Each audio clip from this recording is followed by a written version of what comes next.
பார்த்துக் கொண்டிருப்பது தாமரை தமிழ் நியூஸ். திருப்பத்தூரில் புதிய சட்ட திருத்தத்தை திரும்ப பெற கோரி மத்திய அரசை கண்டித்து திமுக வழக்கறிஞர்கள் அணி சார்பில் கண்டன ஆர்ப்பாட்டம் நடைபெற்றது.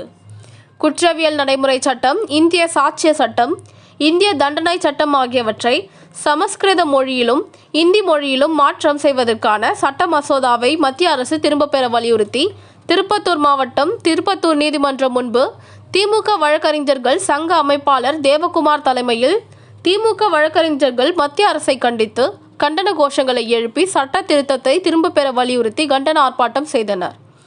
உடன் இந்த ஆர்ப்பாட்டத்தின் போது திமுக வழக்கறிஞர்கள் அன்பழகன், மாது, மணி, ஆனந்தகுமார், பழனிசாமி, சத்யமூர்த்தி, KN சரவணன் ஆகியோர் ஆர்ப்பாட்டத்தில் கலந்து கொண்டனர்.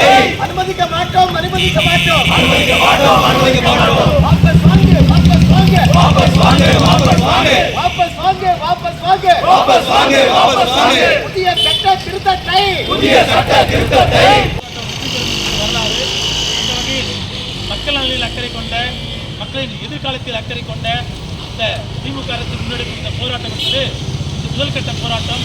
இன்னைக்கு ஏற்கனவே சட்டத்துறை அறிவித்துள்ளபடி நாளை சென்னையில் ஒரு மாபெரும் தமிழக அளவிலான வழக்கறிஞரை ஒருங்கிணைத்து ஒரு ஆர்ப்பாட்டத்தை போராட்டமாக உண்ணாவிரதமாக அறிவித்துள்ளார்கள்.